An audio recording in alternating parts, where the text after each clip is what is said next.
Hello everyone and welcome to today's Safety and Health webcast. What's in the air? Assess, control, and improve the air quality in your welding environment. Sponsored by Miller Electric. This is Alan Ferguson, Associate Editor at Safety and Health Magazine, and I'm moderating today's session. Thank you all for joining us. We're going to start the presentation in a few minutes, but first I want to go over some preliminary items. The views of today's speaker and organizations are their own and do not necessarily reflect those of the National Safety Council or Safety and Health Magazine. Any mention of a commercial enterprise, product, or publication does not mean the Council or magazine endorses those items. At the end of today's webcast, we will conduct a question and answer session. To ask a question, simply type it in the text box in the lower left-hand corner of your screen and click the button for Submit Question. Feel free to ask your question anytime during the presentation. You don't have to wait for the Q&A to begin. We'll try to answer as many questions as possible, but because of the large number of participants today, we might not get to every question. Any unanswered questions will be forwarded to today's speakers. At the end of the webcast, you'll be asked to complete a brief evaluation survey, and I will let you know more about that after this presentation. This webcast is archived, so you can access it after today's live event.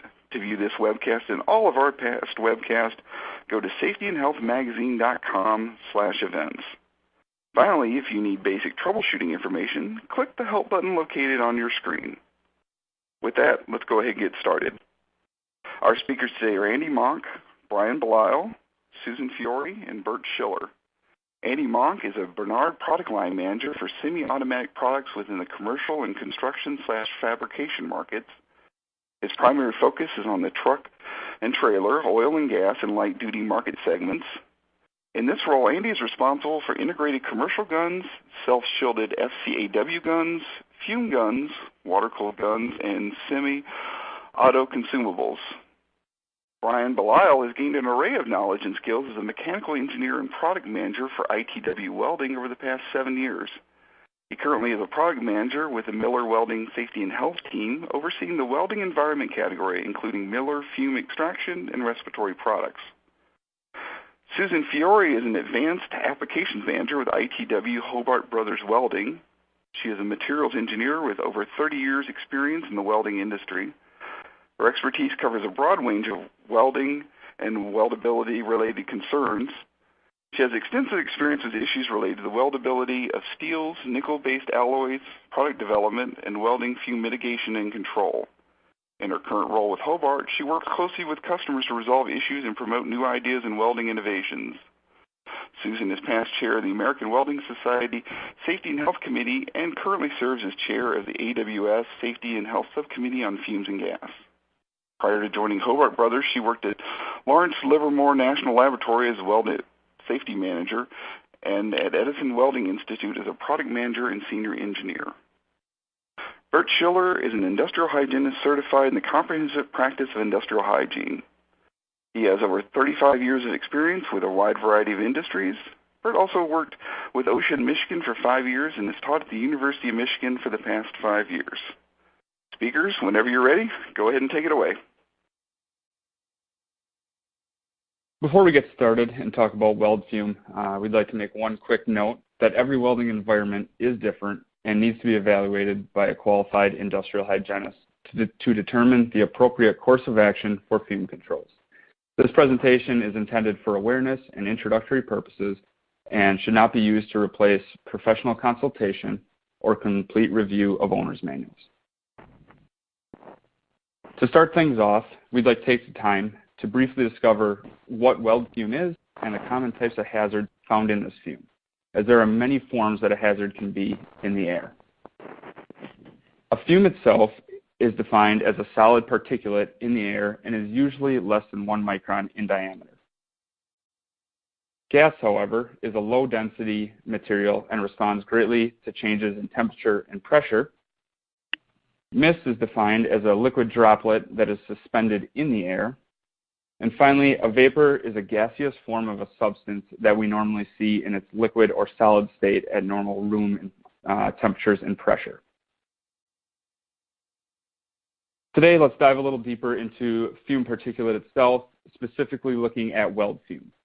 These particulates consist of metallic oxides and can be generated during welding from a variety of things, such as heating of the base metal, the welding consumables themselves, or any coatings that could be present on the base metals or the consumables of both welding and cutting processes. The size of the particulate that's found in welding fume is usually between 0.3 and 1 micron in size, with the most common being on the smaller end, around 0.3 microns. Due to this small size, it makes it harder to capture and even more hazardous when looking at it for a welder's health. There are many types of particulate that can be a hazard when looking at weld fume, but shown here are a few of the common ones that we see within the welding industry. Aluminum for welding with aluminum materials, beryllium for welding with copper and aluminum alloys, hexavalent chromium when using stainless, manganese from high tensile steels, and zinc oxide from galvanized materials. Now that we've defined what weld fume and the hazard is, Bert will walk us through identifying what type and the level of the hazard in the air. Thank you, Brian. So when we're talking about welding fumes, we want to talk about the basics: how, what, where, and when. The most important factor is how much welding is actually being done. Obviously, it's going to make a big difference whether it's a full shift, 8-hour production operation, or is it just simple maintenance welding that maybe only lasts 10 or 15 minutes a day. The second factor of what type of welding is being conducted. Flux core, MIG, TIG, these are all completely different types of welding processes. The ones I just mentioned are in the descending order of potential risk. Thirdly, what's the base metal you're welding on? Is it common mild steel? Is it stainless steel? Perhaps it's galvanized. Each of these different base metal poses different risk, and the exposures can be vastly different depending on the base metal. Fourth, where's the welding being conducted? This is a common sense one. Is it a well-ventilated area, or is it in a small confined space with very little air movement? And then lastly, when are there changes that impact the environment? Has the workspace changed? Is there new or reconfigured workspaces, new equipment, new applications? For example, have coatings been put on the surface of the metal? Has it been painted recently? A little while ago, I talked about the length of exposure. We're going to talk about some of the occupational exposure limits now. First, OSHA. Everybody's familiar with OSHA, the Occupational Safety and Health Administration. The first set of permissible exposure limits came about in the early 1970s when the OSHA Act was implicated. Actually, for the first several decades of OSHA, there was a general welding fume exposure limit. It was actually 5 milligrams per cubic meter. They rescinded that limit about 10 or 15 years ago, so currently there is no general standard for general welding fume. However, in recent years, OSHA has returned and paid more attention to the risk involved with welding. Back in 2006, OSHA issued a new standard for exposure to hexavalent chromium, setting up a permissible exposure limit of 5 micrograms per cubic meter and an action level of 1/2 that amount. Now remember, I talked about base metal, the importance of base metals. Trivalent chromium is present in stainless steel. That's what gives us its qualities that we desire. But when heated to the temperatures of a welding process, that trivalent chromium is transformed into hexavalent chrome, which is much more reactive, and it's also reactive to lung tissue. So because of that potential hazard, OSHA issued this standard in 2006.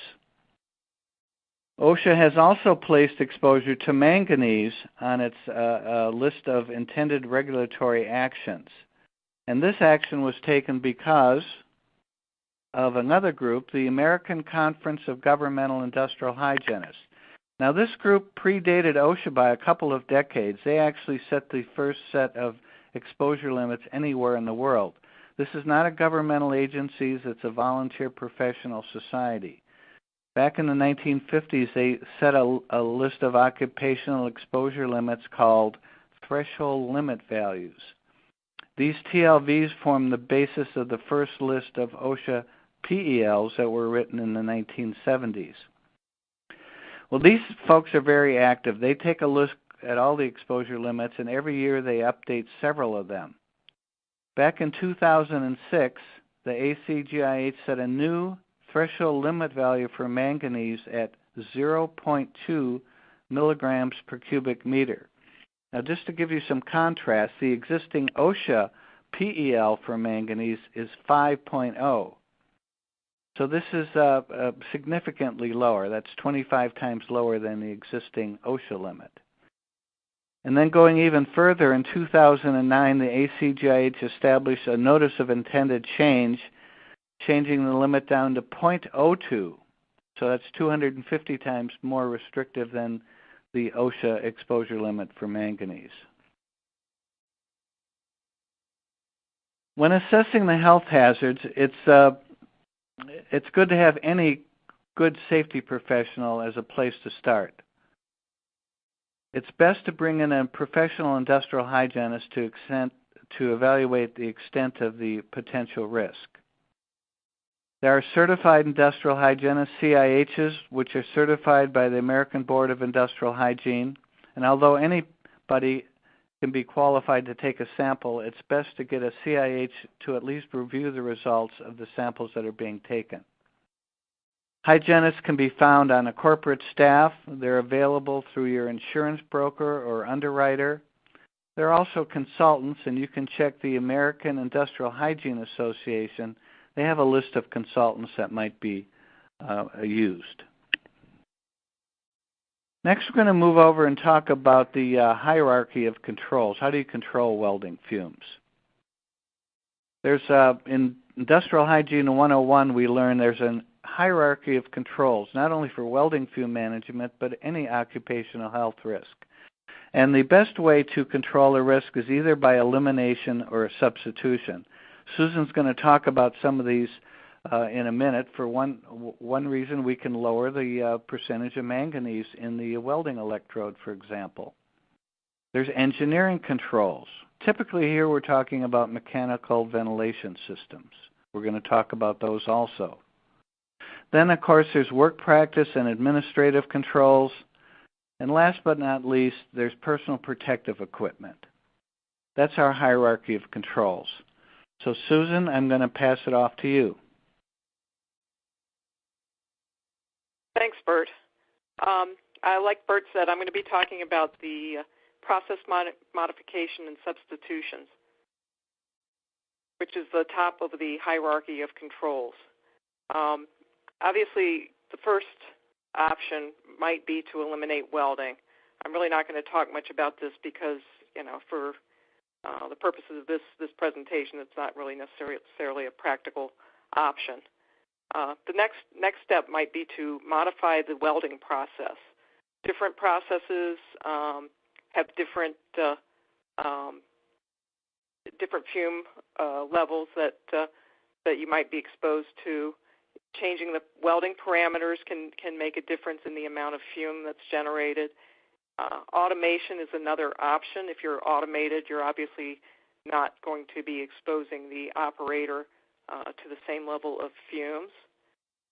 Another option would be to change the materials themselves. Bert mentioned that there are some low manganese filler metals. I'll talk about that.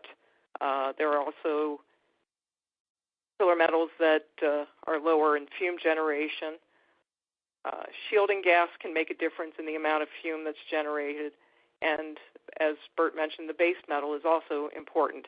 If it's a coated or galvanized material, if it's got a lot of mill scale, cleaning off the mill scale can make a big difference in the amount of fume that you get from the welding process. One thing that you have to keep in mind is whether or not changing the materials and changing the process will require recertification. So that can be an added expense if that's necessary, if there's additional training required, that sort of a thing. So you got to keep all those things in mind. So the first step would be the process modification or substitution. And as you can see from this graph, there is a big difference in the amount of fume generated depending on the process. If you look to the right on the graph, you can see there's fume levels for gas tungsten arc welding and submerged arc welding, both of which are very low in fume generation. Gas tungsten arc welding is also very low deposition rate, typically uses an straight argon shielding gas, and requires a lot of welder skill. Submerged arc welding is a process where the welding arc is buried under a bed of flux. The flux actually acts to capture the fume that's generated, and this keeps the fume exposure very low. But the issue with submerged arc welding is it can only be done in the downhand position, either flat or horizontal typically. So it might not be practical for a lot of applications. Some of the more common welding processes are on the left-hand side of the graph, starting with shielded metal arc welding. Tends to be, a moderate in terms of fume generation. It can be a relatively low deposition rate process, but it's very commonly used, obviously. Gas metal arc welding using CO2 is going to generate a higher level of fume than if you were to switch to pulse gas metal arc and a high argon shielding gas. So I'll talk more about those factors, the shielding gas and the type of process in one of the later slides. There's also flux cord arc welding, and again, you can see there's a difference if you use CO2 versus a mixed gas. And like I said, there's also products that are specifically formulated to be low fume in flux cord arc welding. And then there's also metal cord, which is kind of a hybrid, MCAW, kind of a hybrid between gas metal arc and flux cord arc welding. Typically uses like a 90 argon, 10% CO2 shielding gas. And the core ingredients are comprised of metal powder rather than fluxing ingredients, and that can help reduce fume as well. So I mentioned that the shielding gas can make a big difference in terms of the amount of fume that's generated. This graph shows basically starting on the left, CO2, and then as you go progressively to the right, it's higher and higher argon mixes. As you get to the very high argon mix, your fume rate comes down substantially. Essentially, the difference is that with the oxygen in the shielding gas acts as it causes the more volatile components of the metal to oxidize and produce fume. So you'll see, as you lower that oxidizing amount in the fume or in the shielding gas, you'll get a fume reduction. As Bert mentioned, there also are products that are designed specifically to be low manganese in particular. Manganese has become more and more of an issue over time and more of a concern. So at Hobart and at many of the other manufacturers have now introduced low manganese products, typically either flux cord or metal cord wires. You can see reductions in the amount of manganese generated of 50%. We've actually seen numbers up around 80%. They tend to be, low spatter, low fuming, and they're designed for all sorts of different materials. Can be used in all positions, that sort of thing. On the right there is actually some results of some testing that we did in the lab on manganese exposure. and you can see the significant reduction there in the amount. And again, I mentioned that this was done in the lab, so how this translates to an individual facility, obviously you want to do your own testing to see, how much you can reduce using some of these products. Another option, and I mentioned this earlier, is going from standard CV welding to pulse.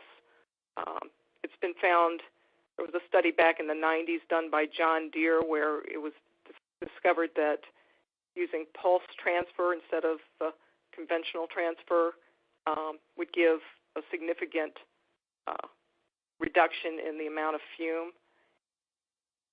There's been, a lot of advances in pulse systems in recent years, and so, the numbers can be even better in terms of, making that transition from pulse to, or from conventional to pulse transfer.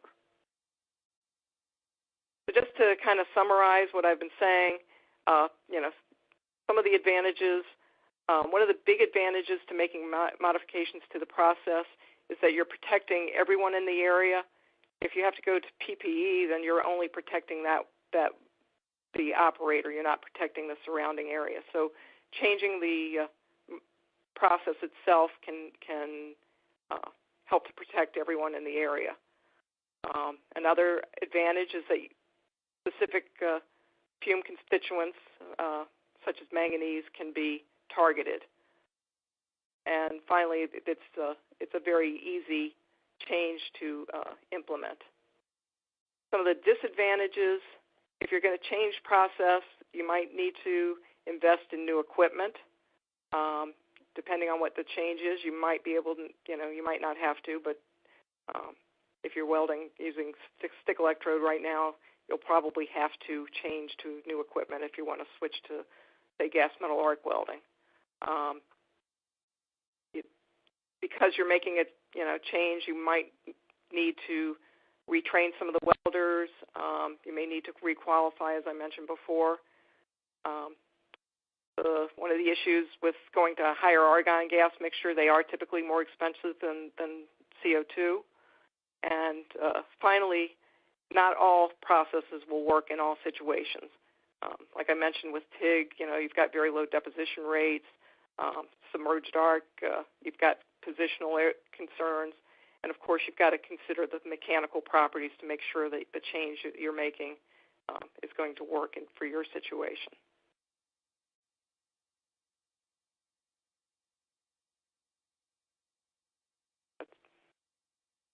Thanks, Susan. The next level of the hierarchy of controls for OSHA is engineering controls. This is essentially a mechanical means of capturing the fume that's generated. Within this level, we're going to discuss three main categories for fume capture. Local exhaust ventilation, which removes fume at the source before reaching the operator's breathing zone. Process enclosure, which creates a physical separation between the operator and the fume itself. And general ventilation, which is able to move large quantities of air to either dilute or filter the contaminants. As a preferred method of control for manual and handheld welding, we're going to take a deeper look into source capture. Andy will get us started with a product that is able to capture right at the welding arc. Thanks, Brian. The one option to control fume right at the arc is a welding gun, as Brian mentioned. So what are they and how do they work? Well, fume extraction welding guns use suction to capture the fumes generated by the welding process right at the source over and around the weld pool. And they can be tailored to best meet the needs of a specific application or welder preferences. A fume extraction gun is a viable alternative in certain welding applications, including when a welder is in a tight or confined space or must move often to complete welds on a large part. Welding guns with built-in fume extraction are commonly used in heavy industrial welding, such as truck and trailer, rail car, and heavy equipment manufacturing. So what are some best practices when deciding to use fume guns as a way to control fume? Well, as with any fume extraction equipment, proper use and maintenance of fume extraction guns is important to achieve optimal results. Operating a fume extraction gun is similar to using a standard MIG gun with many of the same recommended best practices. However, there are some techniques that welders can follow to help get the best performance from a fume extraction gun. One is positioning the gun as close to directly above the weld puddle as possible. This will give the best fume capture result. At an angle of about 0 to 15 degrees is optimal in most applications. Pausing at the end of each weld for about 10 to 15 seconds and holding the fume extraction gun in place without depositing metal will allow the gun to capture residual fumes as the weld bead is cooling. Another best practice is frequently inspecting the front end of the gun. That's key to optimizing fume extraction. Regularly inspecting the nozzle, contact tip, and vacuum chamber for signs of spatter buildup, which can block fume extraction and obstruct shielding gas flow, is really important. Routine inspection of the vacuum hose for damage, cuts, or kinks, and replacement of the hose as necessary is also critical when it comes to maintaining a fume extraction gun. So if you decide to pursue fume extraction guns as an option to help fume abatement, what are some features to consider when you're making your choice? Well, fume extraction guns are available in a variety of amperages and handle designs. Common amperages for fume extraction guns range from 300 to 600 amps. You should always consider a gun's duty cycle rating and keep in mind that it's a balancing act between gun weight and durability. That's for a standard gun and a fume extraction gun. So guns with an adjustable vacuum chamber allow better joint access and visibility and help welders dial in vacuum flow to eliminate porosity. Another nice feature to look for is a suction control valve that can work in conjunction with an adjustable vacuum chamber to balance suction with shielding gas flow and protect against porosity. A flexible and crush-resistant vacuum hose will help eliminate the need for a protective hose cover in many applications while reducing overall gun weight and increasing flexibility. Tailoring the gun handle and neck to the application and welder preferences can help improve weld access and also reduce operator fatigue. A common consumable platform is something important to look for, and what that means is any consumable used on a standard MIG gun or even a robotic MIG gun can be used on a fume extraction gun. When fume gun replacement parts, nozzles, contact tips, and gas diffusers, for example, can be the same as those used on a standard gun, it offers greater flexibility and helps reduce a company's consumable inventory. I'll turn it back over to you, Brian. Thanks, Andy. While fume guns are able to capture right at the arc, it's not always a viable option for your process. So we'll cover a few other different products that can be considered depending upon what your welding environment is or the specific process that you're doing. A few other fume extraction products that are generally seen within the welding industry are under the local exhaust, ventilation, and source capture area. Can be defined into portable devices, which are great for maintenance and repair and light-duty welding, just areas where the weld in the environment is constantly changing location. There are also mobile products, which are great for more medium and heavy-duty applications in open work environments. So this is something where a fume extraction arm might not be able to be mounted to a wall or a post. These are pretty portable, but not quite as small units for those heavier welding environments in an open area. There are also stationary or wall-mounted units, which are great for medium and heavy welding again, but these are more in a weld cell or a consistent area form is where you would be really looking into these solutions.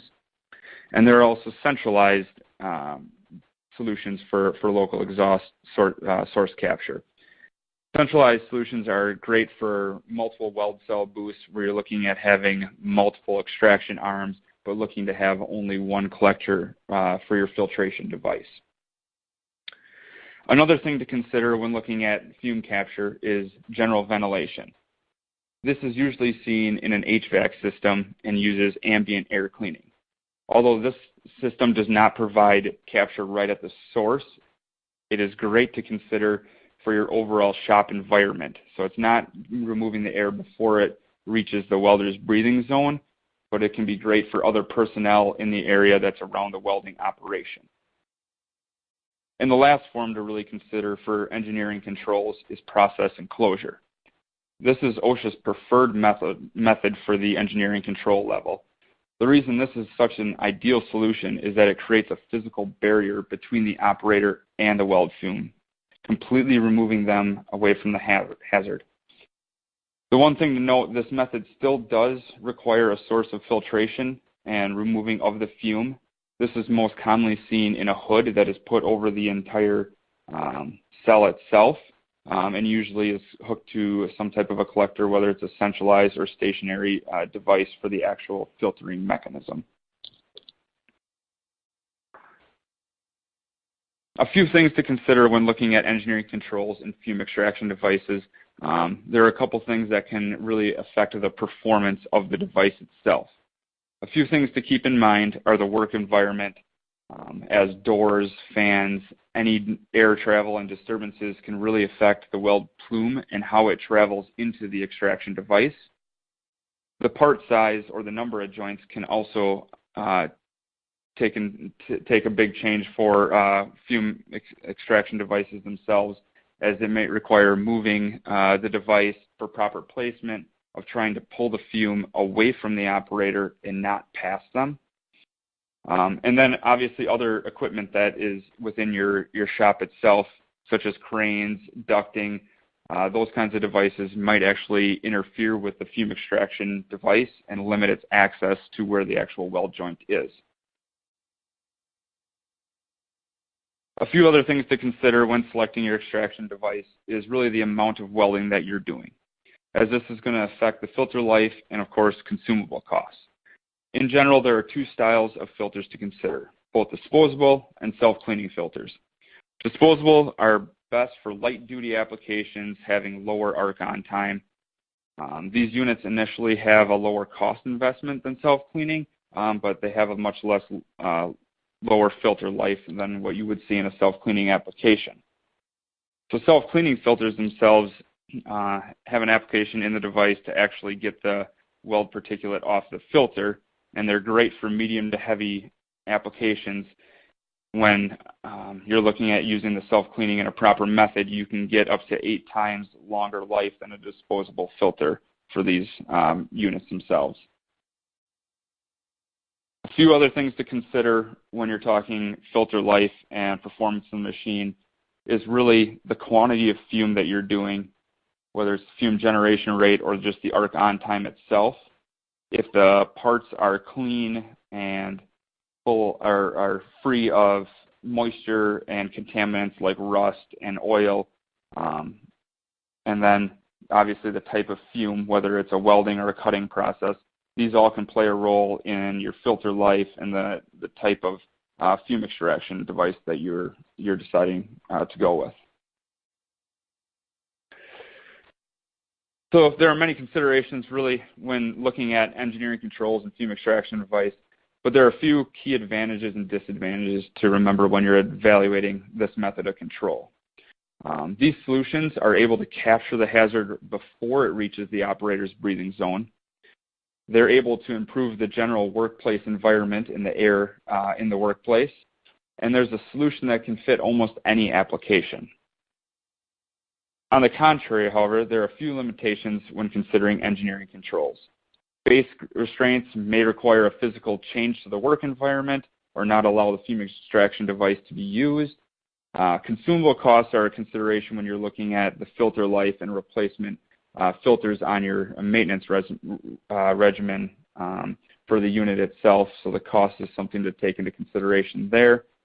And there's the possibility of productivity and productivity losses due to the time interacting with the extraction device to ensure that you're remaining in compliance and actually removing the fume from the environment. The third level of the OSHA hierarchy of controls is work practice controls. Work practice controls can be defined as a change to workplace procedures, policies, and the way people work to limit their exposure to the hazard. These changes can be looked at in a few high-level categories. Body positioning, which is essentially training to remove your head from the weld plume. Visibility enhancements, which allow the operator to see the weld much better and can encourage better body positioning. And then proper training, which is ideal for reducing fume generation, over-welding, but can also lead to less scrap and rework. While this level initially can seem like it's going to be the most difficult to implement, training is essential to success of any level. A few of the advantages within this level of training is that you can get improvements in not just compliance, but to your general welding itself. Whether training on proper technique can lead to less scrap and rework, or visibility enhancements might actually lead to improved productivity rates. The biggest drawback with this level is that training devices can be a significant investment, and the results require a behavior change to the personnel and the operators doing the welding. Finally, the last means of protection, according to OSHA's hierarchy, is the personal protective equipment, or PPE, specifically respirators.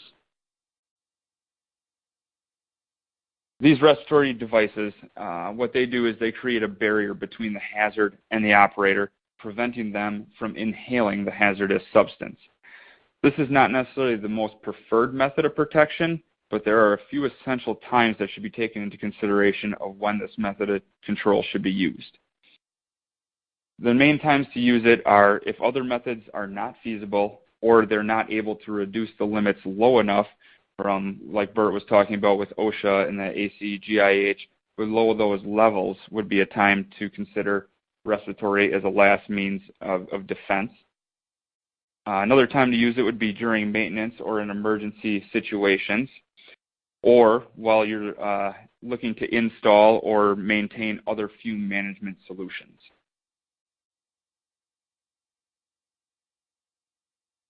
According to OSHA, along with some of these considerations of when to use the PPE, one of the things they do state within Section 29 CFR 1910.134, a respirator shall be provided to each employee when such equipment is necessary to protect the health of such employee. The employer shall provide the respirators which are applicable and suitable for the purpose intended, and the employer shall be responsible for the establishment and maintenance of the respiratory protection program. This program shall cover each employee required by this section to use a respirator. In essence, what this is saying by OSHA is it's putting the onus on the employer and not the employee to provide the proper means of respiratory protection and maintenance within the respiratory protection for their employees. For those environments where the level of the hazard requires the use of a respiratory protection program, the company must have in place what is called a written respiratory protection program. This program is something that must include the respirator that is selected, medical evaluations for each operator that is using the respiratory protection. If a tight-fitting respirator is selected, fit testing must be performed and the evaluation kept on file. The use of how it's going to be done in both routine and emergency situations. Establish schedule for cleaning the respirator equipment, and procedures to ensure that the air quality and the flow are both acceptable for atmosphere supplying respirators. The employees must be trained on the use of this respiratory protection and evaluation of this respiratory protection program.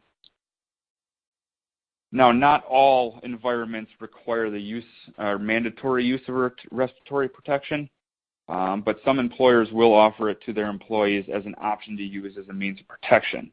This is considered voluntary use, but still will require a written protection program to be in place, although this is a much less extensive program as it only needs to contain the medical evaluations of the user being on the respiratory protection, the maintenance and care of the respirator, and then the user must also be supplied with, under OSHA, their Appendix D of Section 1910.134. One thing to note that this voluntary program does not fall under the need for a dust mask. If you're using just dust masks as a means of protection, written protection program is not something that needs to be kept at the place of business. So when considering respiratory protection, there are many different types of PPE to consider, and every environment's going to warrant a different level of protection or type of protection. But really the first thing to consider when you're looking at choosing your respiratory protection is the assigned protection factor, or the APF. This is defined as the level of protection that the class of respirator is expected to provide. Once you know the APF, you can really move on from there to figuring out the class of respirator that you're looking to move forward with. Respirators themselves fall into two general classes, both tight-fitting and loose-fitting respirators. Tight-fitting respirators are ones that form a complete seal with the face and will always require fit testing when in mandatory use. Fit testing is done through two different methods, both qualitative and quantitative. Qualitative fit testing has a user reaction to taste or smell as the pass or fail criteria, whereas quantitative fit testing uses a numerical measurement from a fit testing machine to determine if it's a pass or fail of the seal. The second type of respirator is loose fitting. These respirators form a partial seal with the face and are usually under positive pressure to keep the hazard out and away from the breathing zone of the operator. These respirators are great for those operators that have facial hair and would not be able to create the seal with a tight-fitting respirator, as they're not tight against the face with a loose-fitting respirator.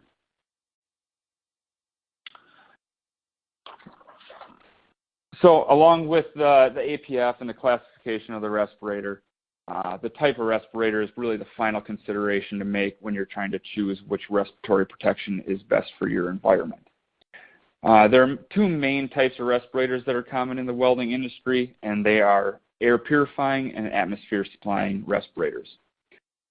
Air purifying respirators, which you can see here, contain a filtering media that removes the contaminants before reaching the operator. These types of respirators are ideal for portable applications where the user is going to be moving around frequently.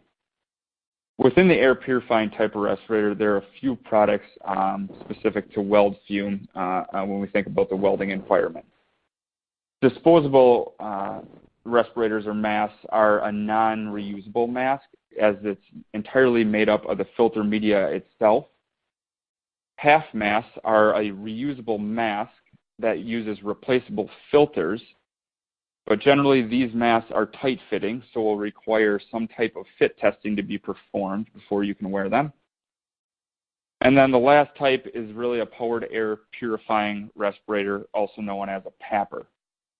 These devices use a blower device that has a replaceable filter media, which is able to remove the contaminants from the ambient air around the operator and supply this filtered air up through a tube to a loose-fitting respiratory helmet usually. The second type of respirator to consider is atmosphere supplying. These types of respirators have a separate source which provides the breathable air to the user. Within the welding market, the most common product that we see within this category is a supplied air respirator. This style uses an air hose and some type of an air control device to supply the breathable air from a separate source, generally up to a loose-fitting respiratory helmet. One thing to consider when using these types of respirators within the welding environment is that you are tethered to an air source, so your mobility is limited as you generally have a hose hooked to you and hooked to another device. So mobility is confined to whatever length that hose is going to be.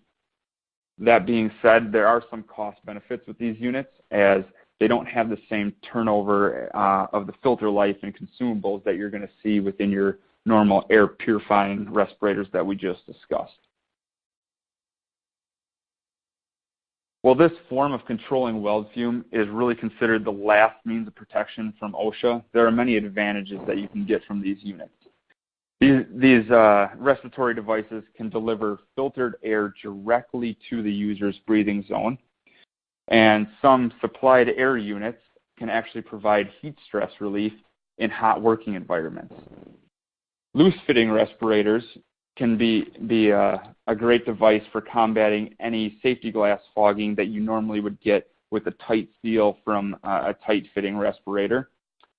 And with these, in general, mobility is really unlimited as compared to other forms of capturing and control within the hierarchy. There are also a few disadvantages that come with using respirators as well. As we stated earlier, this is the last means to consider according to OSHA's hierarchy. So all other means should be considered and vetted out on whether they work or not before considering respiratory protection. It also requires a written respiratory protection to be in place even when in voluntary use. Consumable costs must be taken into consideration, especially when you're looking at the air purifying respirators, as they have a higher filter life turnover just to the general nature of their design. And this means of protection also puts a physical burden on the employee as compared to other forms of fume and capture devices.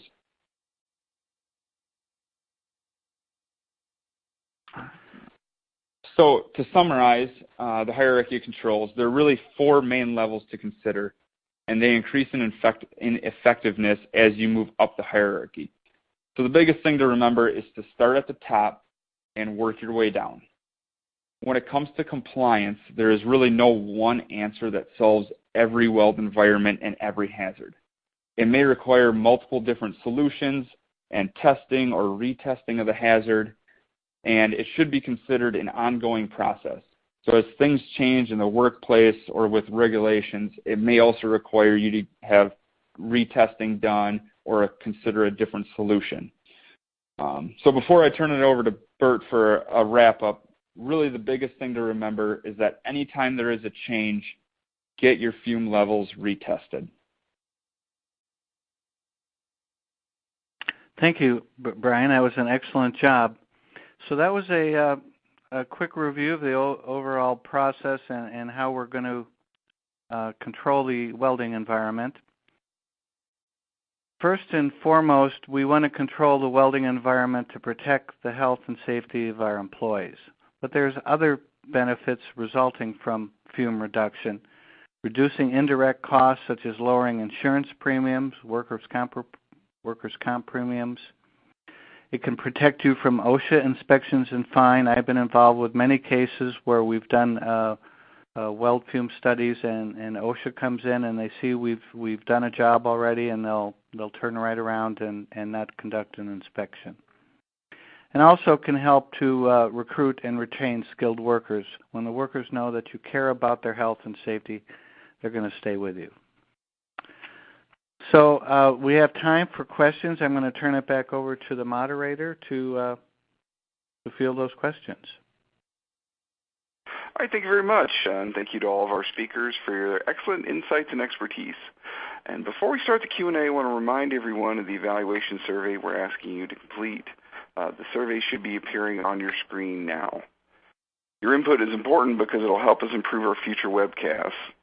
If you do not see the evaluation survey on your screen, please turn off your pop-up blocker.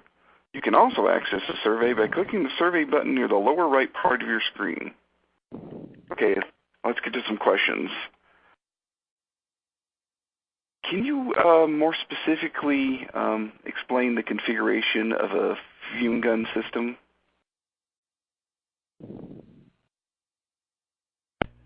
I can take that.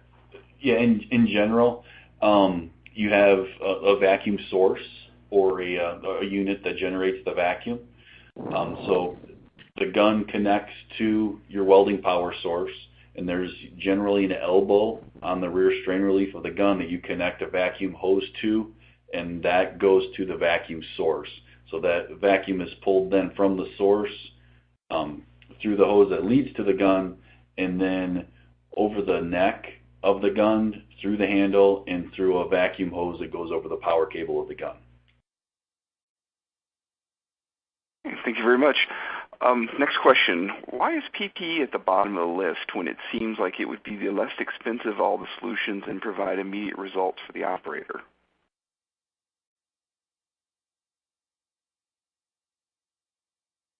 Well, this is Bert. I can take a crack at that one. Yes, it can protect the workers, but if anyone's actually worn a respirator all day, they can be uncomfortable, they can be hot, they're not foolproof, they have to fit properly. So it's really best to engineer out the health hazard before we have to rely on any type of personal protective equipment. Thank you. Next question. Is there a system that can be attached to the electrode holder that can take in welding fumes and safely exhaust them? If so, please discuss.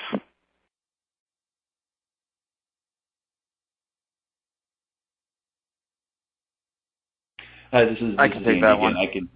Oh, sure. Go ahead. Go ahead, Andy. Oh, I was going to say I haven't seen it before. I know that in some gun applications, you can run a hose from a vacuum source along the outside of the gun and attach it to the end of the neck. That's not always a preferred method because you have an extra hose that runs external to the gun that you have to manipulate and work around as you're trying to get work done. I suppose that it's possible that something like that could be used with an electrode holder. I haven't seen it before, but there's potential there, I would suppose. Our next question, what type of eye protection is recommended for an IH conducting air sampling for a welding operation? That is a good question. There are glasses available to protect against welding fume. Typically, a hygienist doesn't have to observe the entire welding process. You just merely have to check on things periodically. But check with your local safety supply house, and they can give you the proper shaded glasses to be able to observe the operations. Our next question, can you please clarify the deposition rate?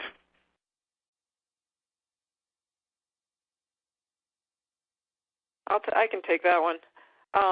When you talk about deposition rate, typically what we're talking about is pounds per hour. How much weld, what the weight of the weld is that you're putting down. So that's when I talk about, the sub-arc process is very high deposition rate because you can you're welding a lot of material, whereas something like the TIG process is very low because it's a very slow process where you're manually feeding in the wire. So it's the bottom line is pounds per hour. Our next question, what kind of medical tests should be done annually by welders in order to stay on the safe side?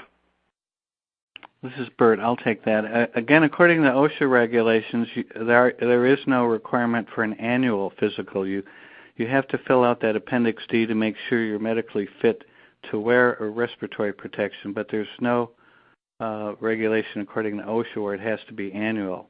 Now, of course, many companies do provide annual physicals to their workers, and it can be just a general questionnaire or respiratory questionnaire. In my experience, very few companies go beyond that.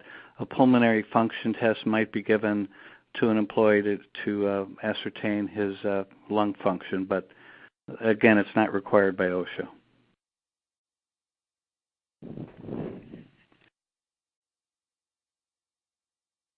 Now our next question, does air being drawn through the FUME system need to be filtered?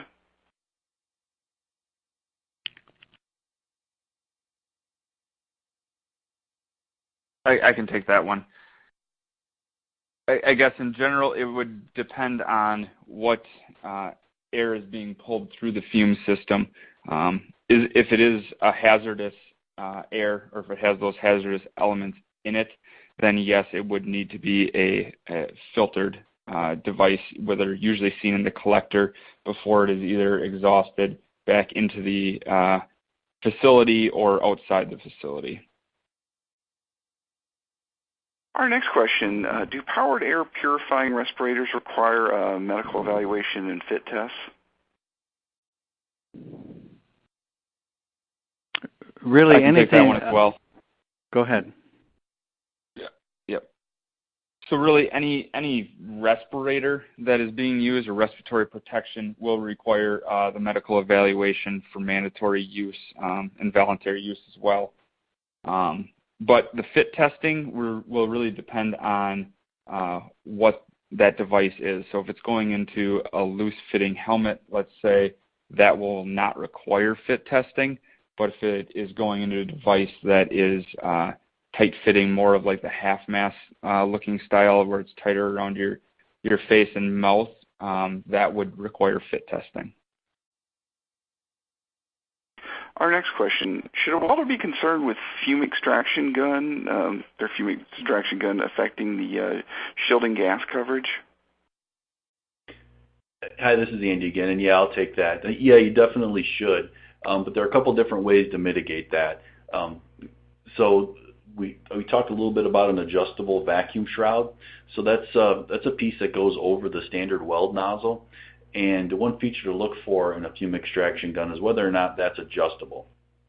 So one thing you can do if you're getting some porosity because shielding gas is being sucked up in the vacuum flow is you can normally move that back away from the weld puddle. So that's one way to avoid pulling shielding gas from the weld puddle. You always have to balance that with optional or optimal fume capture efficiency, but that's one way to help mitigate it. Another is that a lot of guns will have a flow control valve on the handle, near the handle on the neck somewhere. So what it is really just a vacuum bleed off. So you can twist that and open up the bleed off valve as much as you need to maintain that balance between shielding gas loss and optimal vacuum flow. Our next question, even though TIG or TIG is low risk, what type of engineering control can be used if there is a fume gun attachment?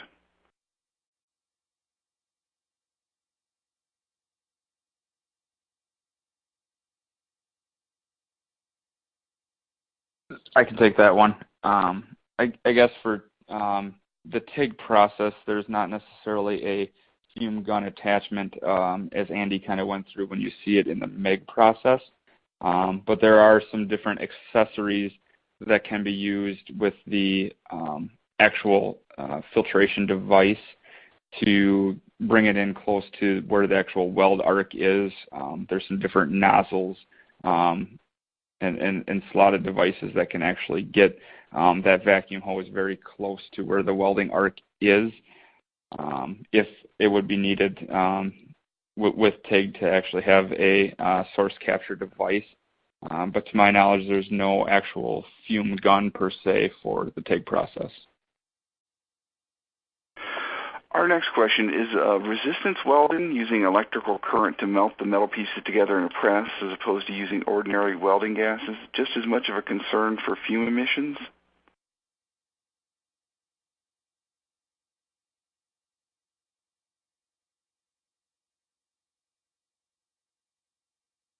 I can take that one as well. Oh. Okay. Go ahead, you want to take it? Or? Well, there are different considerations with resistance welding than there are, if you've got a welding consumable.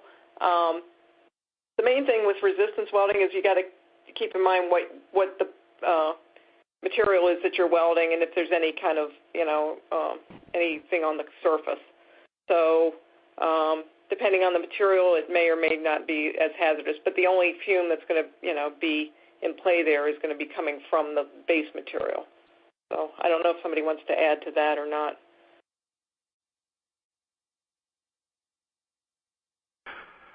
Our final question, should we use the same level of concern when welding outdoors versus indoors?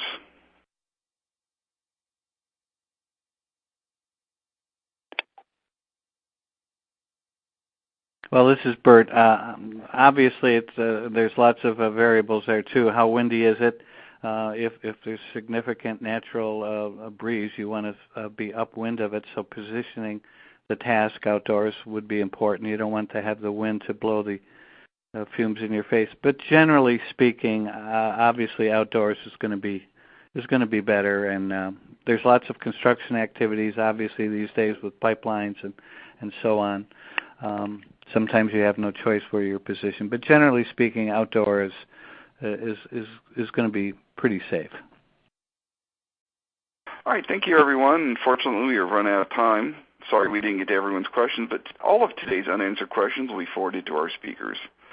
Once again, I hope you take the time to fill out the evaluation survey on your screen to give us your feedback. That ends today's Safety and Health Magazine webcast. Again, I'd like to thank Andy Mott, Brian Bellile, Susan Fiore, Bert Schiller, everyone at Miller Electric, and of course, all of our listeners. Have a safe day.